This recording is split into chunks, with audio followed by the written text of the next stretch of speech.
Hello everyone. Welcome back to our channel, U.S. Immigration News. We hope you're doing great. In this video, we're going to talk about DHS to focus on arresting illegal immigrants with serious offenses amid negative polling on ICE raids. Please hit like and subscribe, and don't forget to push the notification bell for an upcoming video. So, without any further delay, let's jump into the video. The Department of Homeland Security is amending its immigration enforcement operations by moving away from raids targeting all illegal immigrants in the U.S. and focusing more on the ones who have committed serious offenses. According to a report, teams under U.S. Border Patrol Commander at Large Gregory Bovino will shift their focus to specific targets, including illegal immigrants who have been convicted of serious crimes, News Nation reported. The change means federal agents will put a smaller emphasis on carrying out large raids that have happened at Home Depot stores and other locations. According to the outlet, judge blocks ICE from making warrantless arrests in D.C. without flight risk proof. Illegal immigrants have been targeted based on characteristics such as ethnicity, accent, language, or location, such as being at a Home Depot or a car wash. Agents will still conduct traffic stop enforcement, but Border Patrol is unlikely to continue grabbing people off the streets, the outlet reported. The reported change in immigration enforcement comes as support for President Donald Trump's mass deportation policies has tanked in the polls.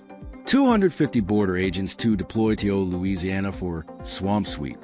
Reports as a Public Religion Research Institute survey released earlier this week found that approval of Trump's handling of immigration dipped from 42% in March to 33%. A YouGov poll last month found that a majority of Americans oppose immigration and customs enforcement operations tied to Trump's immigration crackdown. In a survey last month by the health policy research group KFF and the New York Times, about half of the immigrants polled said they and their family members feel less safe with Trump as president.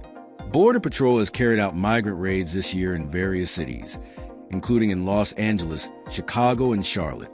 The raids have prompted several protests and lawsuits, as the operations have been scrutinized for going too far. A new operation in New Orleans, dubbed Catahoula Crunch, will continue despite the updated tactics. Agents have already arrested more than 250 people, and DHS said it aims to reach 5,000, according to News Nation. Tourists from 42 countries will have to submit 5 years of social media history to enter U.S. under Trump plan. The Trump administration is proposing to ask visitors from several dozen nations that enjoy visa-free travel to the U.S. to submit additional personal information before entering the country, including 5 years of their social media history, the Department of Homeland Security said in a notice this week. Citizens of 42 countries enrolled in the visa waiver program can generally come to the U.S. for up to 90 days for tourism or business travel, without needing to apply for a visa at an American embassy or consulate, a process that can take months or even years. The list of countries in the visa waiver program includes many European nations like the United Kingdom, Germany, and France, as well as some U.S. allies around the world, including Australia, Israel, Japan, New Zealand, and South Korea. While citizens of these nations typically don't need visas to travel to the U.S., they still have to submit an application online using a process known as the Electronic System for Travel Authorization, or ESTA, before entering the country. That system is designed to ensure applicants are eligible for visa-free travel to the U.S. and that they don't pose security concerns. The Trump administration is proposing to overhaul the ESTA system, mainly to transform it into a mobile-only process. The plan would require applicants to share additional information about themselves and their relatives, according to a notice posted in the federal government's Journal of Regulations by Customs and Border Protection, a branch of DHS.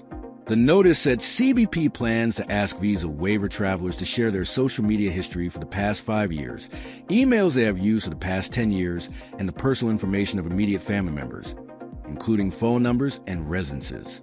The submission of social media history from the last 5 years will be a mandatory requirement under proposal, according to the notice.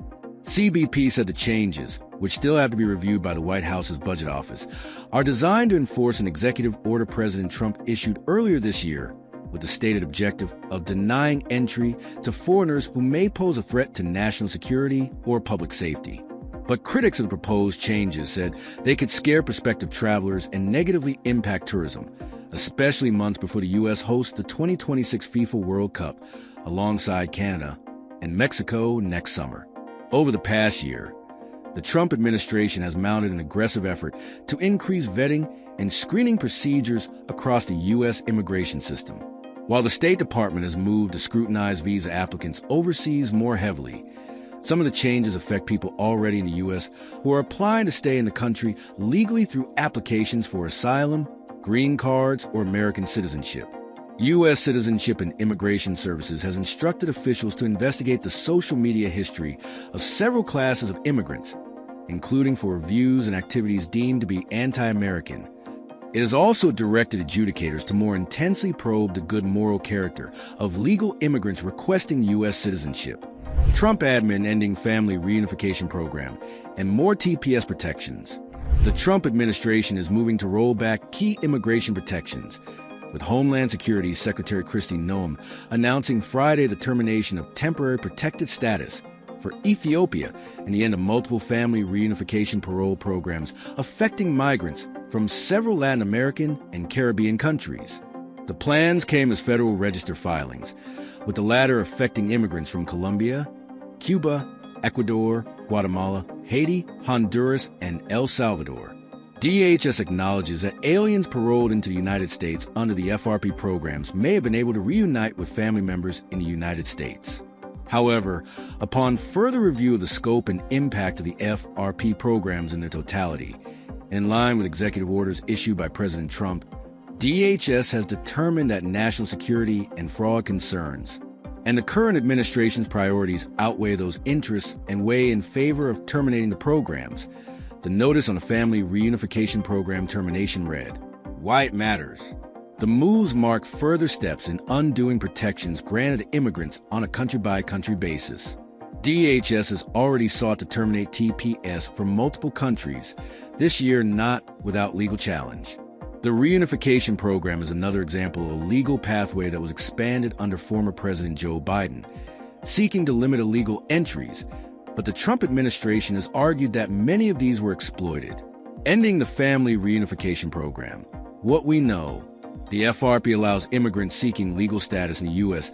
to join their relatives already in the country who have sponsored their I-130 application to move to the U.S. with U.S. citizenship and immigration services. It is a parole program, meaning individuals can temporarily remain in the U.S. until their case is decided. A key reason is to keep families together, rather than forcing individuals to remain in their home countries while family members are in the U.S. as citizens or permanent residents.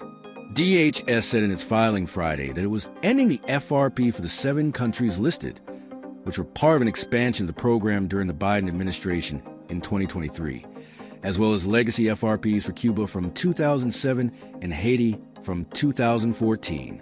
While USCIS was already vetting beneficiaries of the FRP through Form I-130 and was then further assessed on a case-by-case basis for parole, DHS said the program effectively bypassed immigration laws and created security gaps not seen in other pathways available to family members.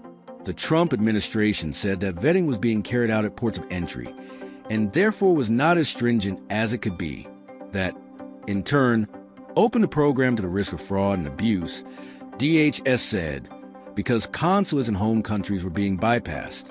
Termination of TPS for Ethiopia, what we know. Also on Friday, DHS announced its intention to end TPS for another country, Ethiopia. The notice was published on the day TPS was set to expire for Ethiopians, December 12th, rather than the usual 60 days in advance.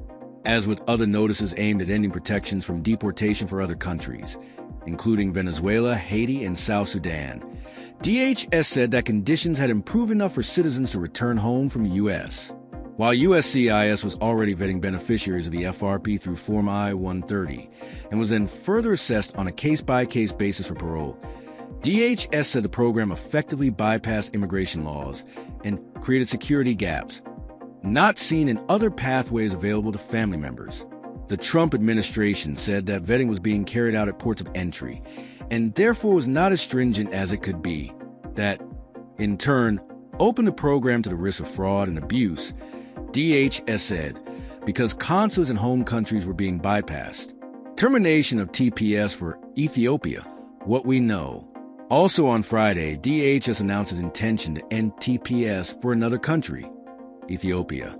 The notice was published on the day TPS was set to expire for Ethiopians, December 12th, rather than the usual 60 days in advance. As with other notices aimed at ending protections from deportation for other countries, including Venezuela, Haiti, and South Sudan, DHS said that conditions had improved enough for citizens to return home from the U.S. A USCIS spokesperson, in a press release on Ethiopia's TPS status, said Friday, temporary protected status designations are time-limited and were never meant to be a ticket to permanent residency. Conditions in Ethiopia no longer pose a serious threat to the personal safety of returning Ethiopian nationals. Since the situation no longer meets the statutory requirements for a TPS designation, Secretary Noam is terminating this designation to restore integrity in our immigration system. DHS, in its notice terminating the FRP. Although DHS, under the previous administration, argued that aliens who have been paroled into the U.S. may have otherwise sought to enter unlawfully along the southwest border, there is little to no evidence to support this argument. DHS has no way of determining whether aliens paroled into the U.S. under the respective FRP programs might have otherwise attempted to enter unlawfully, as they were never asked this question at any point, either before or after the programs were implemented. What happens next? Ethiopian TPS holders now have 60 days to leave the U.S. USCIS said Friday, but legal challenges may follow. As for the FRP termination, DHS said it wanted to end the programs immediately to avoid further abuses and risk factors. The I-130 form can no longer be used to apply for parole, the department said. Trump $1 million gold card visa unveiled what applicants stand to gain what remains off limits. Trump gold card. U.S. President Donald Trump on Wednesday unveiled his long-anticipated gold card, a high-price immigration offering designed to grant legal status and eventually U.S. citizenship to individuals and companies willing to pay significant sums. Framed as a replacement for the 3-decade-old EB-5 investor visa, the new program opens the door to permanent residency for foreign nationals ready to invest $1 million personally or $2 million through their employers. Trump has cast the gold card as a way to attract the world's best people, pitching it not only as a magnet for elite graduates from U.S. universities, but also as a revenue generator for the federal government. The rollout comes against the backdrop of Trump's strict immigration crackdowns. Even as his government has pursued mass deportations and tightened border controls, Trump has repeatedly argued that exceptional foreign-born talent should be allowed to stay. The United States government's Trump Gold Card is here today, a direct path to citizenship for all qualified and vetted people. So exciting! Our great American companies can finally keep their invaluable talent, Trump said in a post on Truth Social. What Gold Card gets you? Fast-track legal residency and U.S. citizenship. Despite its branding, the Gold Card is essentially a revamped Green Card, but one that Trump touts as much better and offering a stronger path. Holders receive permanent legal residency, meaning they can live and work in the United States indefinitely and, over time, pursue U.S. citizenship. Unlike the EB-5 program, which hinges on job creation requirements, the new card's criteria appear streamlined. Payment of the required fee and completion of background vetting. Green cards are accessible via multiple routes, including sponsorship lotteries or EB-5 investments starting at $800,000 with job creation requirements. Gold cards require a $5 million direct payment, or sometimes cited as $1 million for a base version, bypassing traditional processes for faster approval aimed at economic benefit. Under the Gold Card program, a successful applicant will receive lawful permanent resident status under the EB-1 or EB-2 visa categories, as determined by the U.S. Department of Homeland Security and subject to availability, access for top-tier graduates, and skilled labor. One of Trump's central arguments for the program is its ability to retain highly skilled graduates from U.S. universities, particularly those from China, India, and France. Businesses, he has said, routinely lose world-class candidates because their visa status is uncertain. The Gold Card aims to remove that barrier, offering companies the opportunity to secure permanent residency for prize recruits, with each card tied to a single individual. Tremendous people won't have to say they graduated from college and have to go back to India, China, France. We're taking care of that. Trump said as he launched the card, "You can't hire people from the best colleges because you don't know whether or not you can keep the person," the U.S. president said. $15,000 vetting fee. Every application includes a $15,000 vetting fee to fund thorough background checks, according to Commerce Secretary Howard Lutnick. The administration has framed this level of scrutiny as ensuring only top qualifying individuals obtain residency.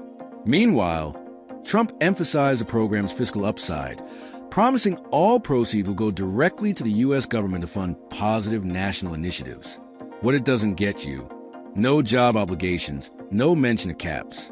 Unlike the EB-5 system it replaces, the Gold Card comes with no stated requirements for job creation by investors or employers. Trump's announcement also omitted any reference to annual caps or limitations on the number of cards available. This leaves questions about oversight, scalability, and how the program fits into broader immigration policy frameworks. No guarantee of lower costs for businesses. While corporations can purchase multiple cards, each one applies to only one employee, meaning costs scale directly with the number of hires. Companies seeking to retain multiple foreign-born graduates could find themselves paying millions, a model that favors well-capitalized employers and wealthy individuals but may not help smaller firms struggling with talent shortages. Not a departure from merit-based immigration politics. Despite Trump's hardline stance on immigration elsewhere, the Gold Card neither resolves nor escapes the political tensions within his base. Critics within the MAGA movement have objected to policies that increase legal immigration, even in selective forms. Although framed as bringing in the best people, the program does not address broader concerns around fairness, accessibility, or the treatment of immigrants without wealth or elite credentials. That is all for today in this video. See you later in the next video. Till then, take care.